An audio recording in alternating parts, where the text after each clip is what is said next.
Hello à tous, j'espère que vous allez bien, bienvenue dans cette nouvelle vidéo. Aujourd'hui, on se retrouve avec une vidéo un petit peu blabla, On va parler chiffres, donc c'est pas si blabla. On va parler business, entrepreneuriat, en tout cas un petit peu moins de no-code, quoique. En fait, on va parler de beaucoup d'outils. Donc dans les faits, on va quand même parler d'outils no-code, c'est juste qu'il n'y aura pas de tutoriel, de démonstration. En fait, j'avais envie de revenir avec un contenu un peu coulisses. Je sais que la vidéo bilan de 2024 que j'avais sortie vous avait énormément plu. Et une question que j'avais reçue d'ailleurs à la suite de cette vidéo, c'est ok, tu payes beaucoup d'outils, il y a quoi dans ces outils, c'est quoi ta stack technique de base? Et donc je me suis dit que j'allais vous emmener dans ma stack technique pour vous montrer qu'en fait, oui, je paye beaucoup d'outils, mais c'est réfléchi. Parce que je pense vraiment que le problème des gens, c'est pas le montant d'outils qu'ils payent, c'est plus qu'il y en a beaucoup qui ne suivent juste pas tout ce qu'ils payent. Donc, on va parler de tous les abonnements que je paye et je vais surtout vous partager un peu la liste des outils dont aujourd'hui je ne pourrais plus me passer.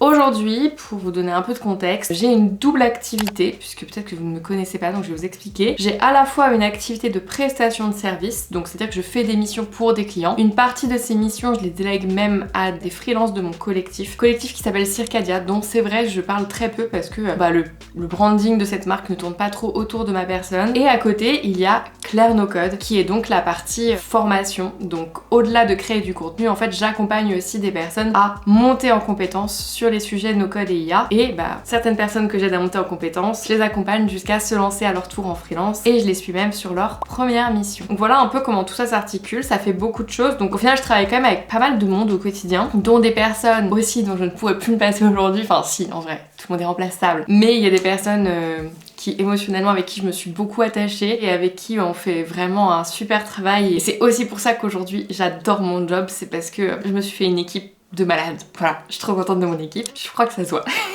Donc aujourd'hui on va rentrer dans le détail de tous les outils qu'on paye, que ce soit pour la partie du coup formation, mais aussi la partie prestation de service. Maintenant je mélange les deux parce qu'il y a des outils qui sont transverses, par exemple Notion, tout est au même endroit. Mais quand j'ai lancé le collectif, j'ai essayé de séparer les coûts. Maintenant je ne fais plus. Il y a beaucoup trop de choses qui sont transverses et donc même ChatGPT par exemple, va me prendre deux comptes sous prétexte que j'ai deux activités. Donc comme les coûts sont mutualisés, maintenant je n'ai plus qu'un tableau avec la liste de tous mes outils. Donc si je compte juste les outils que j'ai là, il y en a quand même 42. Ça fait quand même beaucoup d'outils. Donc je vous propose qu'on les parcourt ensemble. Commençons par les fondations. Pour moi, il y a comme trois grandes catégories d'outils avec lesquels je travaille au quotidien. Tout d'abord, on a les fondations, c'est un peu les outils qui sont là depuis des années, les outils d'envoi de mail, mon navigateur web, etc., dont je ne peux pas me passer. Et donc, parmi ces outils, il y a donc Google Workspace, puisque oui, je paye encore Google Workspace pour avoir tout simplement la messagerie Gmail pour l'adresse hello@clairenocode.fr. Il y a également Microsoft parce que je travaille avec certains clients qui ne souhaitent faire des rendez-vous que sur Teams. Donc du coup j'ai un abonnement Teams à 6,72. D'ailleurs celui-ci je vais le faire sauter parce qu'en fait en réalité maintenant j'ai une adresse mail dans cette boîte. Donc en fait maintenant c'est eux qui payent cet abonnement. Donc je pourrais presque mettre dans ma simulation que là cet abonnement il va sauter. Je vais pouvoir me désabonner. Donc vous voyez là je fais le travail avec vous en live, mais vraiment tous les mois je fais ça, c'est-à-dire que je me pose sur ce dashboard et je liste en fait, donc là en bleu ce sont les paiements qui sont passés sur mon compte. En fait c'est un prévisionnel que je valide en mode ça c'est passé sur le compte, ça a bien été payé, etc. Et comme ça, comme je sais que j'ai un budget mensuel moyen de 1500 à 2000 euros d'outils par mois, ça me permet de suivre que je n'explose pas ce budget. Autre outil que j'utilise au quotidien c'est Arc pour la partie navigation web mais qui est gratuit, Slack pour la communication interne. Nous n'avons pas la version payante et je ne pense pas qu'un jour on la prendra. Pour la simple et bonne raison que en fait la seule chose qui pourrait me donner envie de passer sur la version payante, sur Slack tu n'as pas la possibilité d'avoir l'historique à plus de 3 mois. Donc ce que je donne comme guidelines aux équipes, c'est que sur Slack on ne doit avoir aucune conversation qui a vocation à être conservée. C'est-à-dire que s'il y a une information qui est que sur Slack et qui est pas ailleurs alors qu'elle est hyper clé et hyper importante pour l'activité, c'est pas normal, il faut la mettre ailleurs. Et le ailleurs souvent c'est dans Notion. C'est vraiment dans Notion qu'on gère tous les projets, qu'on gère aussi toutes les missions pour la partie prestation de service. Donc on a différents espaces d'équipe dans Notion sur lesquels on retrouve tout ça. Donc sur le côté là vous voyez il y a le Teamspace Claire No Code, mais il y a également le Teamspace Agence et puis le Teamspace Admin qui est vraiment séparé. Sur l'admin il n'y a que moi globalement. Et donc ces outils là ce sont vraiment ceux sur lesquels je peux compter et qui ne bougent pas. Ensuite on a la catégorie qui répond aux besoins secondaires. Et ça vraiment tous les mois ce sont ces outils là que je challenge parce que potentiellement ils sont faciles à remplacer. Donc parmi ces outils on retrouve par exemple MailerLite qui est l'outil d'emailing que l'on utilise utilise, dont on est extrêmement satisfaite. J'en ai testé beaucoup et je trouve que c'est vraiment celui qui propose le meilleur rapport qualité-prix. Je sais que Brevo est très utilisé aussi et très agréable. J'ai beaucoup de clients qui l'utilisent, mais il est un peu plus cher, donc vraiment MailerLite, pour ceux qui ont un plus faible budget et qui veulent un outil simple d'utilisation, je le recommande beaucoup. On a Tally pour la création de formulaires. De la même façon, c'est un outil qui est vraiment très peu cher par rapport à tout ce qu'il permet de faire. J'ai Calendly pour la prise de rendez-vous, mais ça vous voyez par exemple, je vais le mettre en orange parce que il est sur la sellette. Alors pourquoi Calendly est sur la sellette? Et bien tout simplement parce que maintenant dans Notion Calendar, donc la partie calendrier de Notion, depuis qu'ils ont racheté Chrome, et bien ils intègrent la possibilité de créer des liens de prise de rendez-vous de cette façon et je trouve que c'est extrêmement bien fait. Donc je pense pouvoir dire que Calendly va sauter. Donc là en général, quand je vois que je veux faire sauter un outil, je le mets dans cette couleur et là je vois ma date de renouvellement prévisionnelle, elle est pour le mois d'août.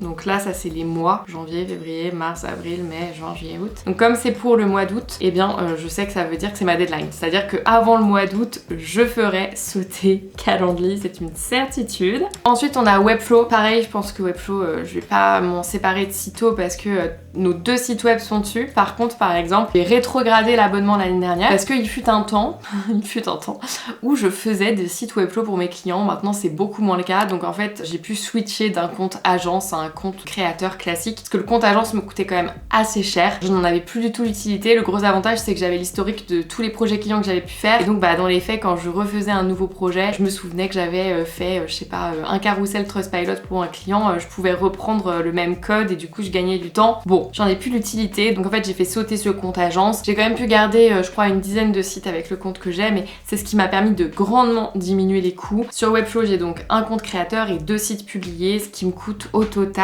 parce que là, il y a Webflow, il est en plusieurs fois. On a les 2 sites qui sont là, qui sont autour de 250 € chacun, et mon compte me coûte 170. Évidemment, tout ça, c'est annuellement. Et enfin, j'ai mis là, on a Figma. Figma, on le paye aussi pour l'équipe. Donc, il y a un abonnement annuel et un abonnement mensuel. Pourquoi? Parce que, en fait, de temps en temps, je suis obligée de prendre une place pour une personne supplémentaire. Le mois d'après, en fait, c'est une autre qui vient. Parfois, il n'y en a pas du tout. Ça dépend. C'est un peu selon mes besoins. Potentiellement, j'ai envie d'inviter un client sur un projet, parfois c'est pas le cas, parfois j'ai pas ce use case qui arrive, donc en fait ça dépend, mais globalement ça me coûte autour de 576 € l'année. Je crois qu'avec ça on a 5 places ou quelque chose comme ça, et moi c'est un outil dont je ne peux pas me passer aujourd'hui. Et si je balaye les autres outils que j'apprécie tout particulièrement dans la partie mur comme ça, et bien en fait il y a Conto qui est ma banque, que je paye tous les mois, qui est un abonnement à donc 70 € par mois. Je crois que j'ai pris le max. Pourquoi je l'ai fait? Pour réduire les frais bancaires à chaque transaction avec des devises étrangères, parce que la majorité des outils que vous voyez ici, je dois souvent les payer en dollars et donc à chaque fois je me prenais une taxe et j'ai calculé ces frais, je me suis dit ok c'est plus possible. Et donc j'ai pris l'abonnement du dessus pour justement ne plus avoir à payer ces frais parce que c'était vraiment le différentiel faisait que c'était plus rentable de prendre l'abonnement. J'utilise maintenant Quaderno,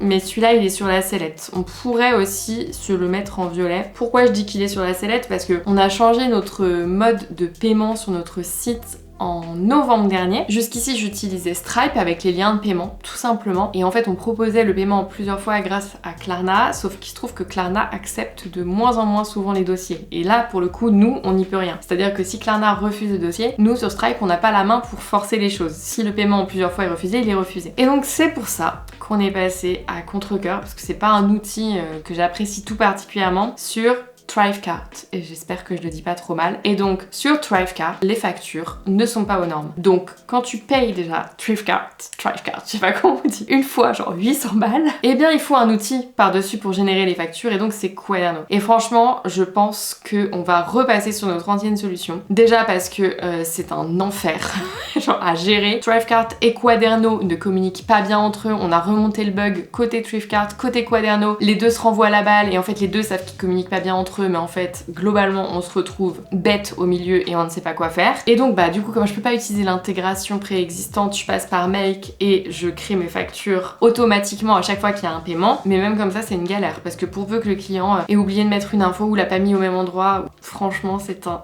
enfer. Donc je pense que Quaderno va sauter et qu'on va revenir à notre solution Stripe. Oui, parce que sur Stripe, moi je cochais le mode génération de factures automatique à chaque paiement, et donc oui c'était un coût, mais en fait comme ça j'étais sûre que tout était bon et que tout était réglo. Là je dois le faire en plus manuellement. Franchement je suis beaucoup moins satisfaite de cette solution que celle que j'avais avant, d'où le fait qu'il soit sur la sellette. ManyChat, également sur la sellette. Non pas que ce soit un mauvais outil, tout simplement parce que ManyChat on l'utilise plus. Donc quand je n'utilise pas un outil pendant 3 mois, et là pour le coup je l'avais pris pour une personne dans mon équipe qui m'avait dit ce serait cool qu'on fasse ça, au final on l'a pas fait, bon bah c'est pas grave, je désabonne automatiquement le compte et en fait si à un moment on en a de nouveaux besoins, et bien on reprendra un abonnement. Voilà, y a pas de souci, au moins pendant ce temps-là je n'aurais pas payé. Motion Array, c'est un site sur lequel je trouve les musiques, les éléments pour mes vidéos qui sont donc libres de droit. Et donc c'est un outil dont je ne suis pas prête de me séparer parce que moi ça m'est très utile pour trouver tous les éléments que j'intègre à mes vidéos. Vimeo, c'est la plateforme sur laquelle je publie tous mes contenus de formation pour ensuite les intégrer à Circle, que l'on retrouve Circle jusqu'ici. D'ailleurs ici vous voyez Schoolmaker. Schoolmaker en fait on l'a payé juste au mois de janvier et maintenant on ne le paye plus, l'école n'existe plus. En fait on a quitté Schoolmaker au profit de Circle. Ici on a Timing qui est un outil que je paye uniquement pour moi. Timing franchement c'est ma découverte de l'année. Donc c'est un outil qui me permet de visualiser mes semaines et de suivre en fait le temps que je passe sur chacun de mes projets. Parce que très concrètement, quand t'es freelance, je pense que suivre ton temps est un prérequis. Tu n'as pas le choix parce que c'est la seule façon que tu as de t'assurer que t'es rentable à la fin de l'année. Ensuite, OnePassword, c'est l'outil qu'on utilise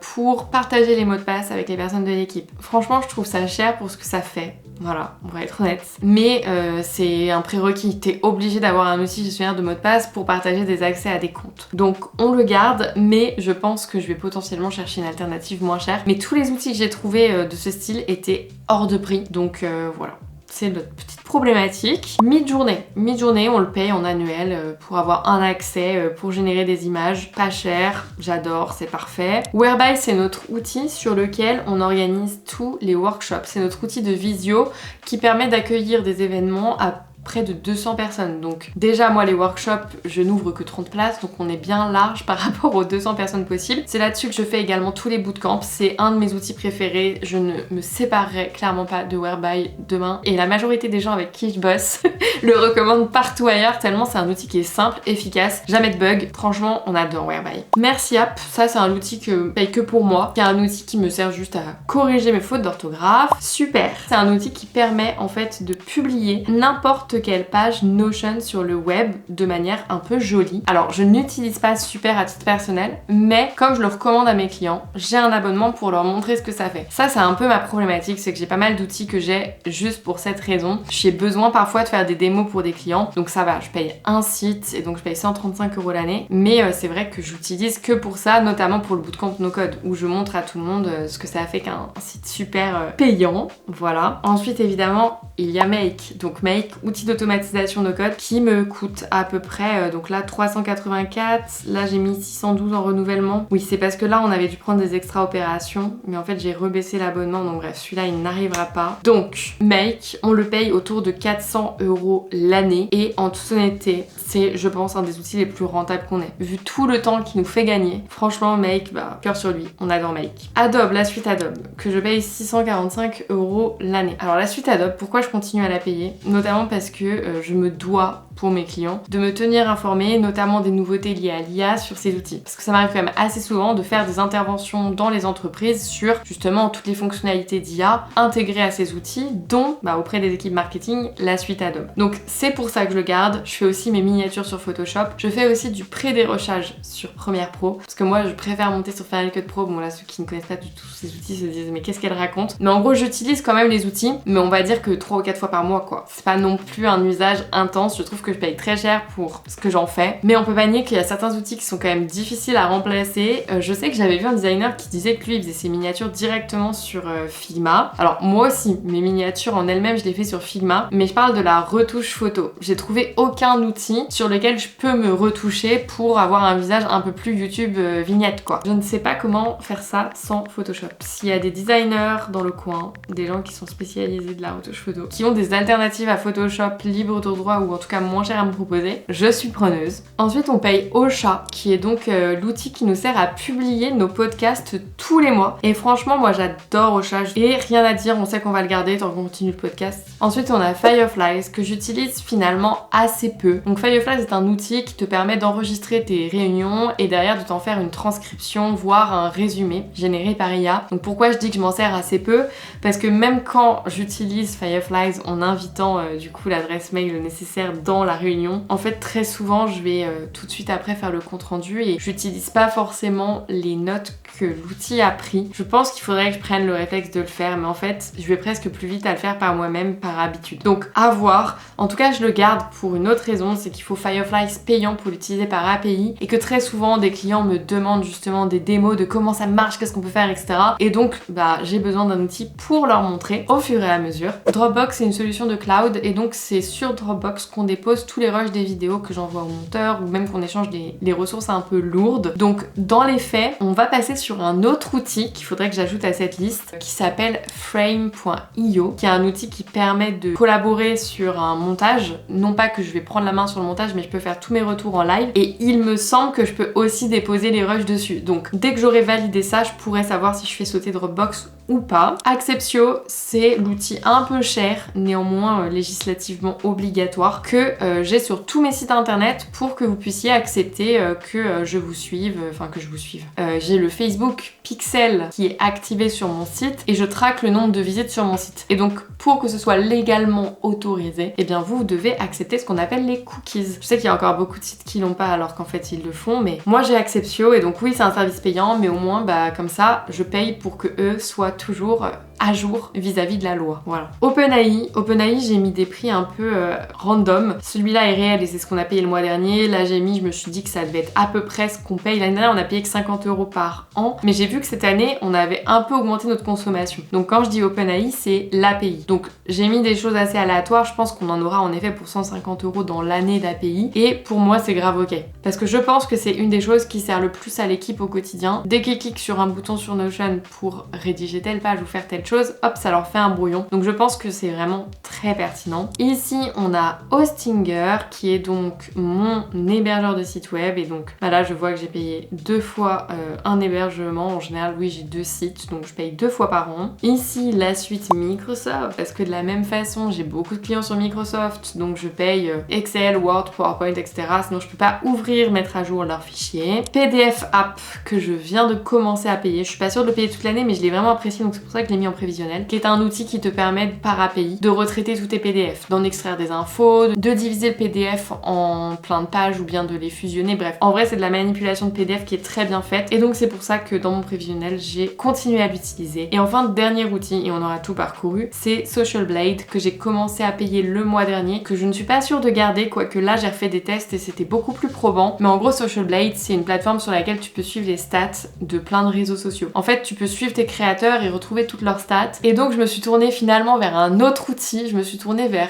Happify. Et pour tout vous dire, là, récemment, j'ai utilisé plein de nouvelles API que j'avais un petit peu moins l'habitude d'utiliser pour des projets. Et je me dis que ça peut être cool de vous faire juste des tutos YouTube Make, en mode genre, j'ai fait ça avec Make, j'ai fait ça avec Make. Si vous avez des idées de use case que vous voulez que je partage en vidéo, dites-le moi, je serais ravie. Parce que parfois, j'ai envie de faire des choses et je me dis, mais je sais pas du tout si ça va plaire. Donc, je serais ravie d'avoir vos retours à ce sujet. Et il y a une chose sur laquelle je ne me suis pas attardée, je suis passée très vite sur le début, mais c'est tous les abonnements ChatGPT. Donc je paye ChatGPT Team pour mon équipe, c'est-à-dire que toutes les personnes qui en ont besoin, je leur paye l'abonnement ChatGPT+, en gros, mais en équipe. Et j'avoue, moi je me prends l'abonnement le plus haut, j'ai l'abonnement ChatGPT Pro. Ça me coûte quasi 200 € par mois, donc c'est quand même une part importante de mon budget mensuel, mais j'ai vraiment réfléchi cette dépense et honnêtement, vu tout le temps que ça me fait gagner, je ne regrette pas une seule seconde. Donc j'avais envie de profiter de cette fin de vidéo pour vous faire une mini review de ChatGPT Pro et de ce que je fais dessus, parce que je sais que quand je montre cet outil à plein de gens, ils sont en mode mais attends, je savais pas qu'on pouvait faire ça sur ChatGPT Pro. Si, on peut faire ça et je pense que c'est vraiment trop méconnu. Donc ChatGPT Pro, c'est exactement comme ChatGPT mais avec des fonctionnalités en plus. Notamment une fonctionnalité que j'utilise genre tout le temps, qui est la fonction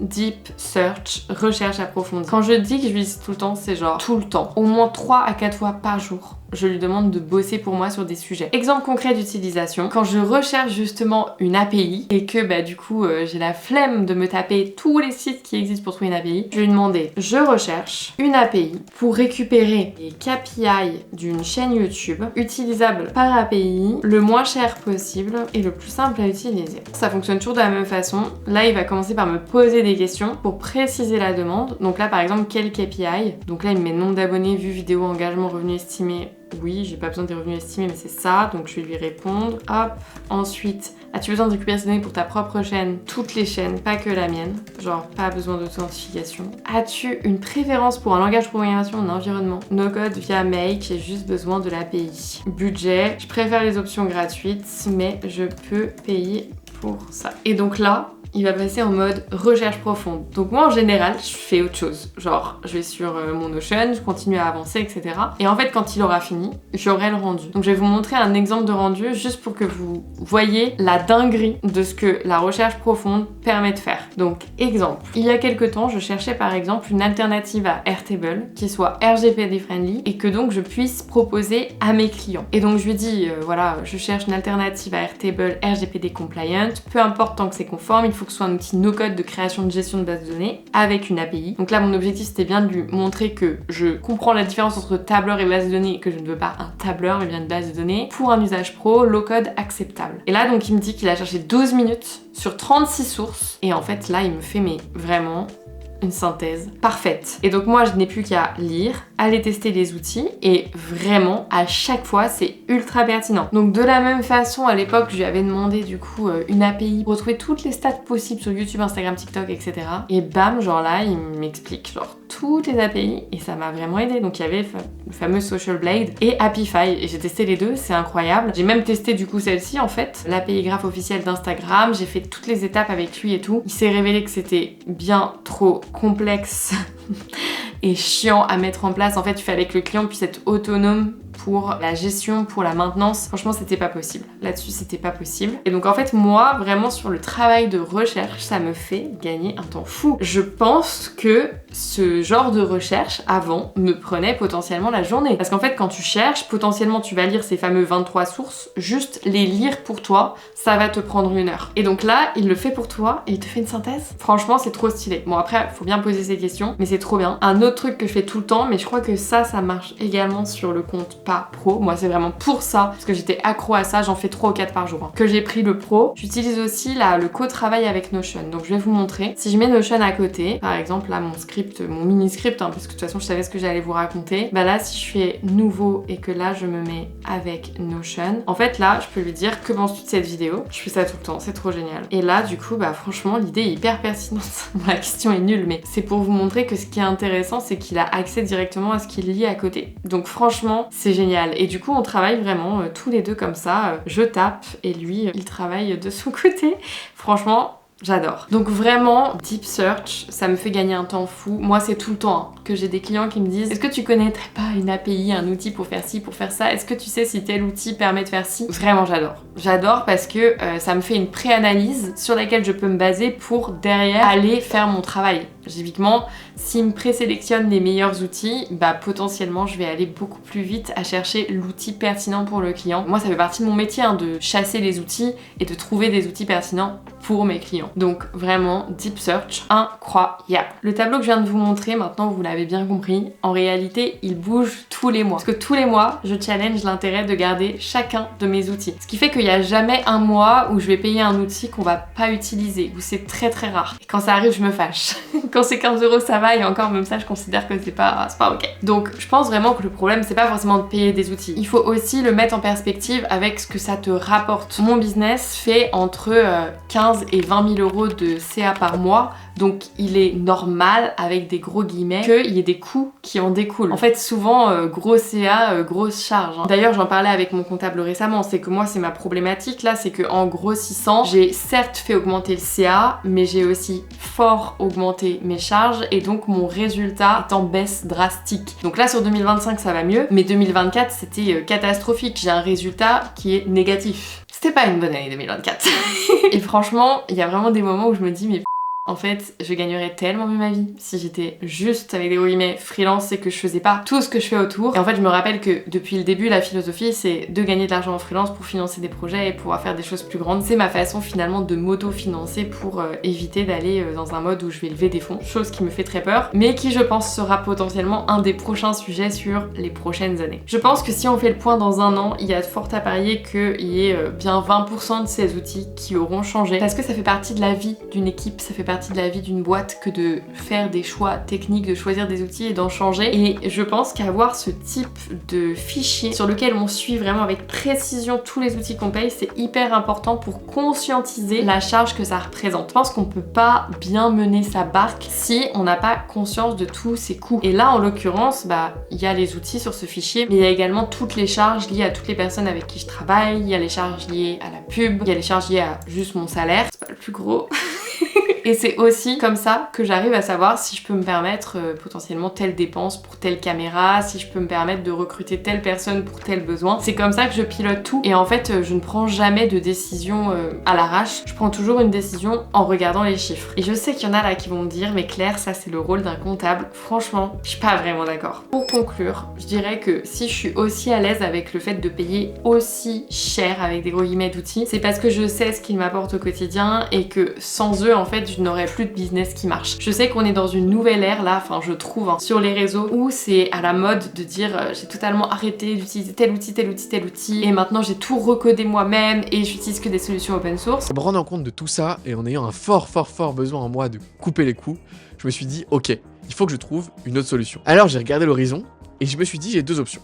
Soit je vais vers des solutions moins chères et des trucs un peu schlag comme partager un compte avec toute l'équipe et tout, mais j'aurais eu des services dégradés un peu partout. L'autre option, c'était de reprendre le contrôle complet et de devenir souverain de mes outils en auto-hébergeant sur mon propre serveur tous mes services. Alors c'est très bien, félicitations à vous, mais en fait je pense que le problème c'est pas forcément de payer un abonnement, c'est de payer des abonnements que tu n'utilises pas. Et que si déjà tu commences par faire le tri dans les outils que tu as, je pense que tu peux vraiment rationaliser tes coûts et vraiment réduire tes coûts. Je pense que si le chiffre de 2000 € vous choque, c'est aussi juste parce que vous n'avez aucune idée de combien vous payez. Parce que quand vous commencez à mettre le nez dedans et à faire réellement la somme, vous risquez d'être surpris. En fait c'est normal de payer des outils, faut juste vraiment avoir les chiffres en tête. Moi je connais mes chiffres. Tout comme par exemple quand tu fais de la pub, c'est hyper important de savoir combien te coûte chacun des leads. Et donc derrière quand tu fais une vente par exemple, savoir ton ROI, ton retour sur investissement. Tout ça c'est des données que tu dois toujours avoir en tête et même si elles fluctuent. Parce que typiquement la pub sur Facebook ces dernières années, les tarifs ont énormément augmenté. Il y a 5 ans on faisait de la pub, on avait des leads à 10 centimes. Moi j'ai augmenté mes leads, là je suis à 1 € et je sais que pour 1 € je me porte très bien, que la moyenne pour des pubs qui performent bien on est plutôt à 5-7 €. Donc c'est important d'avoir des chiffres en tête et je pense que quand t'es entrepreneur, tu peux pas te permettre de dire que t'aimes pas les chiffres. Il y a un moment, c'est aussi ton rôle, même si t'as quelqu'un pour te conseiller sur ces sujets. Voilà, bon écoutez, je vais m'arrêter aujourd'hui avec cette vidéo. Dites-moi si vous avez fait les comptes, combien vous payez, quels sont les outils que vous allez arrêter si après cette vidéo, du coup, vous arrêtez certains outils, quels sont vos préférés aussi, je suis curieuse de savoir pour quels outils vous payez. Comme d'habitude, on se retrouve dès lundi pour un nouvel épisode de podcast. Quoique, je dis ça, j'espère, parce que pour l'instant, le podcast il est un peu en pause. Dès vendredi, en tout cas, c'est sûr, pour une prochaine vidéo YouTube.